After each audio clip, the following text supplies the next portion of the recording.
ताकत आपकी ताकत है, ये देश की जनता के 140 करोड़ लोगों का ताकत है जो धर्म के नाम पर डरते थे।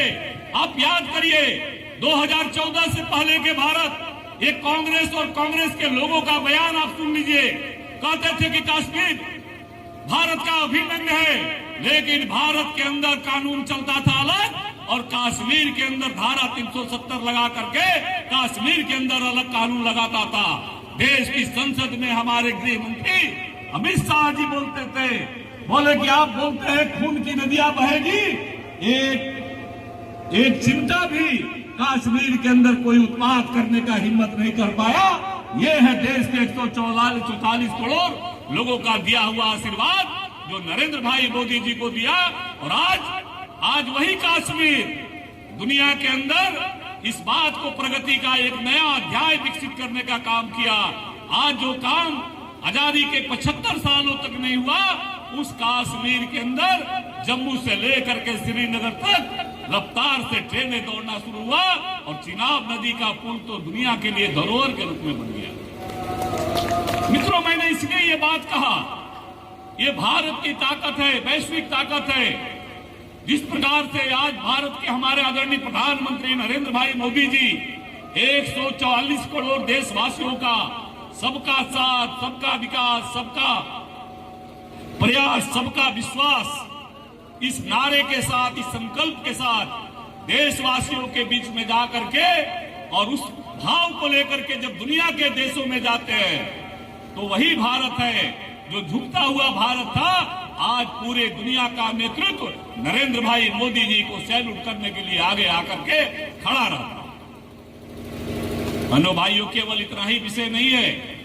हमारे कई साथी बोल रहे थे और बड़े विस्तार से इन लोगों ने कहा कि भारतीय जनता पार्टी वही पार्टी है जिन्होंने ये महापुरुष जो मंच पर हमारे आसीन है, एक डॉक्टर श्यामा प्रसाद मुखर्जी जी, जिन्होंने देश की एकता और अखंडता के लिए धारा 370 का कानून, मैं भी सत्याग्रह में गया था, और कश्मीर की एकता और अखंडता के लिए अपने प्राणों की बलि देने वाले हमारे डॉक्टर श्यामा प्रसाद मुखर्जी जी थे, जिनके बलिदान को लेकर के हम लोग नारा लगाते थे।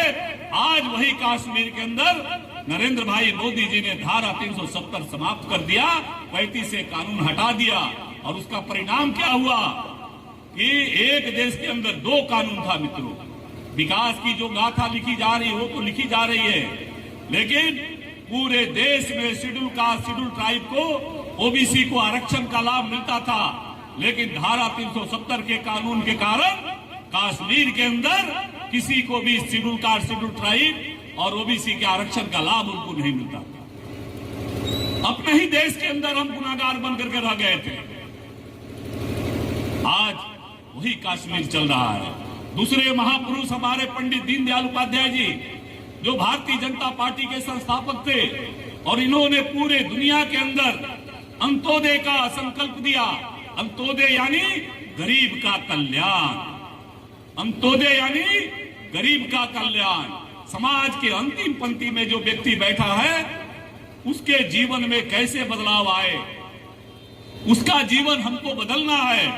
यह बदलने का सोच यह आदरणीय प्रधानमंत्री नरेंद्र भाई मोदी जी ने उस पंडित दीनदयाल उपाध्याय जी के जो अंत्योदय का सोच था, उस अंत्योदय के भावनाओं को उन्होंने गरीब कल्याण के रूप में समर्पित कर दिया। आप याद करिए, यही भारत है जिस भारत के अंदर एक प्रधानमंत्री हुआ करते थे, और वो प्रधानमंत्री बोलते थे कि हम दिल्ली से, कांग्रेस के प्रधानमंत्री हुआ करते थे, वो बोलते थे कि 1 रुपया हम दिल्ली से भेजते हैं, वो दिल्ली से चल करके और आम आदमी तक पहुंचते पहुंचते 20 पैसा जाता है, 20 पैसा पहुंचता है।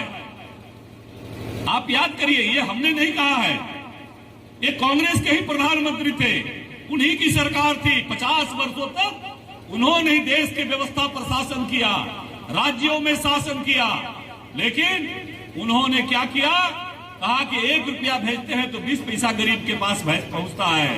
आज आपके दिए हुए आशीर्वाद की ताकत है, जिस ताकत के बल पर नरेंद्र भाई मोदी जी देश के प्रधानमंत्री बनते हैं, और गरीब कल्याण की जो भी योजनाएं, वो योजनाएं जो भेजते हैं उन योजनाओं का पाई पाई पैसा सीधे डीबीटी के माध्यम से उस गरीब के खाते में जाता है कि नहीं जाता है? जाता है कि नहीं? यही है गरीब कल्याण, यही है